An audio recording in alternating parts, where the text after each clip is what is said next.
Exactly, as is true in just about every government agency that I've tried to do oversight on. They're not very transparent.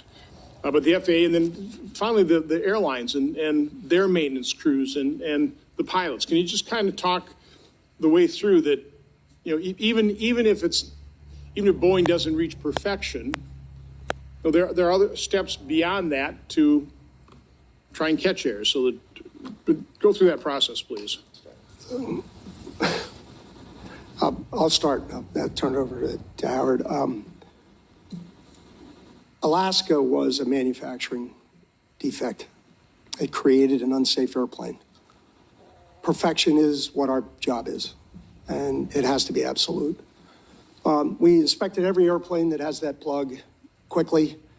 We know it was a single airplane, and as I said, for all of the media coverage of Boeing airplanes over the course of this year, I believe that was the only manufacturing defect that's related. Now, so what we do first is we close that down, period. We look at the value chain from the delivery of the airplane all the way back through our supplier. And we take dramatic steps to make sure that at every step of that value chain, that door could never leave the airplane in flight. This was related to our Spirit supplier. And I'll do this just for effect, and I'll let Howard cover a little more. We used to inspect those fuselages when they arrived at our factories. And we had a lot of inspection sites. And then we would fix all the nonconformances that we would find in those inspections in our factories. And it created more movement than we should have. So immediately following this accident, we moved 13 inspection stations down to Wichita. And we demanded that Spirit treat us as an inspection authority on their premise and treat it like an FAA ticket, so that not a single fuselage would leave that facility that wasn't in perfect condition to come to ours. That was a movement of roughly 200 inspection engineers to do that. And then it required probably at least that or double that from Spirit to help us man those stations so they could learn what this process is.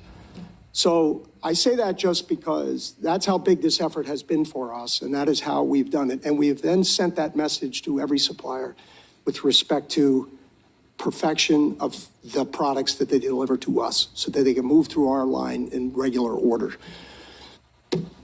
Otherwise, we have launched a program on factory full floor compliance, hygiene in the factory, pretty much everything, sir. And I know the FAA has paid an awful lot of attention to it. And Howard, I don't know if you want to add to that. Yeah. I want to go downstream as well. You know, once it leaves your factory, these planes are running for, I mean, how many thousands of hours, you know? Yeah. Why don't you take them through the D checks on the 87? Yes, Senator, thanks for the question. So from an engineering perspective, I'll just talk very broadly about the whole system. Dave talked about the build aspect. From a design perspective, all of our designs are found to be compliant by FAA standards. We go through a rigorous design process. We do design assurance analyses. We do risk analyses. We do probabilistic analyses. And that assures us that we have compliant design. Dave talked about the build piece of it, but on the back end, we support all of our customers with a continued operational safety process where we monitor the fleet every day, every hour of the day. Everything that should come out of our fleet is determined to be cost reportable or not. Whether if it's a cost reportable item, it goes into our safety review boards. We take action based on the individual aspect of whatever was discovered, a learning. We make a safety determination. That is all shared transparently with the FAA, and the FAA takes their own independent risk analysis based on what we've provided. And these are airplanes that have been sold or being operated by the airlines? These airplanes have been sold and have been operated. We provide our operators with a robust set of operational guidance to keep the airplanes maintained, keep the airplanes repaired, and keep the airplanes supported. We also provide individual support for items that our customer and airline can't support on their own. And then the airplanes go through a rigid structure of repeated inspections over their lifetimes that are By also. Boeing? They perform these inspections per Boeing data on given their own FAA-approved maintenance practices. And so it's a constant conversation back and forth. For example, our Let me just 70s. ask, how complex is the maintenance schedule? I mean, how many timed maintenance activities or measures are taken, on a weekly basis, monthly, annual basis by the airlines? It's multifaceted, Senator. Depending on the airplane system or structure, there are determined maintenance intervals and cycles for different aspects of the airplanes to be inspected at different times. Depending on the airplane, it's what we call limited validation or its life cycle. There are prescribed structural inspections that occur for this 87, for example, 6 years, 12 years, and onward. Those are major structural inspections, but there are interval structural inspections for particular parts of the airplane at regular intervals. For different systems, there are regular intervals to check for individual aspects of each individual system. So it's not a single response, it's multiple. And if maintenance is required prior to those safety checks or scheduled maintenance, that gets written up and Boeing is aware of that and you bring that into your safety systems and report that to the FAA? Yeah, there are airlines conduct and operate very robust and again, FAA-approved maintenance practices. If they should have a finding in one of their maintenance practices, they will absolutely report it to us. It'll enter our cost system, and then we'll make determinations based on the results of those analyses on whether those maintenance practices need to be adjusted to maintain compliance and safety. Briefly, what does the pilot do? Or what does a flight crew do before every day or every flight? Well, they do their regimen of pre-flight checks. They do their, and every airline has their own prescribed pre-flight checks. They're based on Boeing flight crew operating procedures, but the airlines have the option to define their own for their particular operation. But the pilots go through their pre-flight checks on the airplane. They check the various systems, understand status lights, hazard lights, everything else that might appear in the flight deck. And all systems have to be go, or we're sitting there at the ground stop and waiting for the maintenance. Correct. We also have what's called a minimum equipment list that allows airplanes to be dispatched if not every single system is working, but enough are working to provide absolute safe operation. And the airlines operate with that as well as part of the cadre of data that they use to support daily operation. And of course, we are listening to all of the airlines in the world that operate our airplanes and 24/7 clock. Again, that's why I'd like to get the airline, the CEOs or some representatives come in here and describe that for us. Again, try and set people's minds at ease, but And along those lines, if I might mention, your microphone.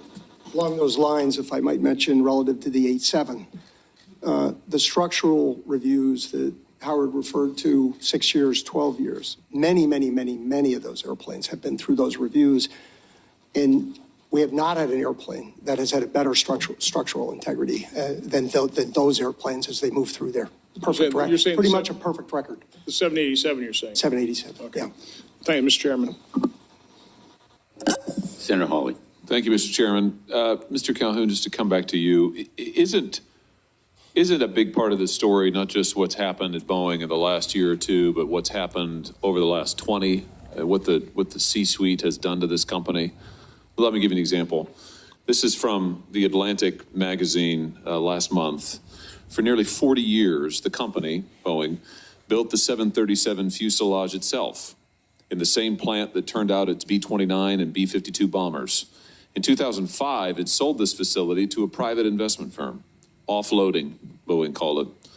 The tail, the landing gear, the flight controls, and other essentials were outsourced to factories around the world, owned by others, and then just shipped to Boeing for final assembly.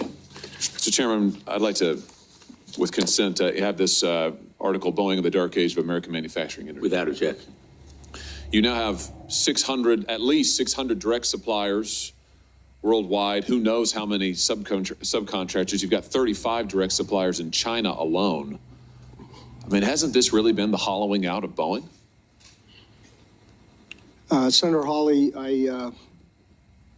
I think the decision that we have made with respect to Spirit Aero and our determination to bring it back into the Boeing fold is definitely a vote in favor of vertical integration.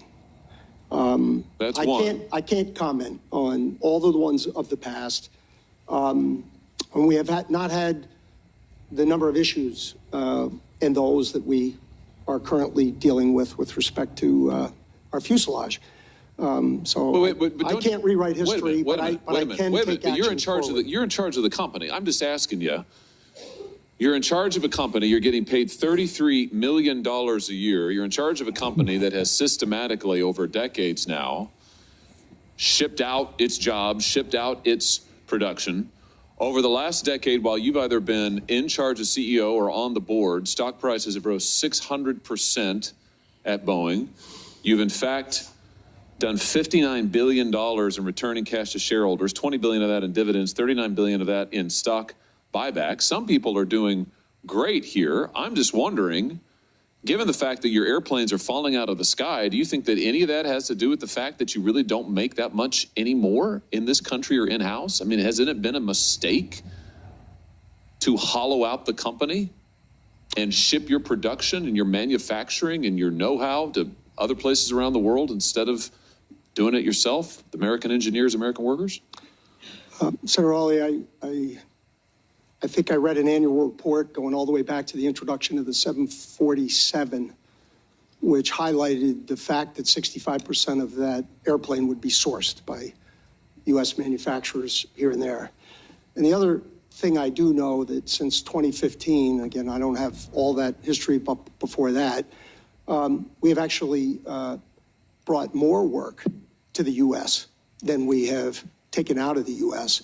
And at an absolute level, our work in the U.S. is in the high 80%. And that is unlike any other industry I have ever worked in. These are your suppliers, you're saying? These Yes. are your subcontractors, Yes. right? The ones who are using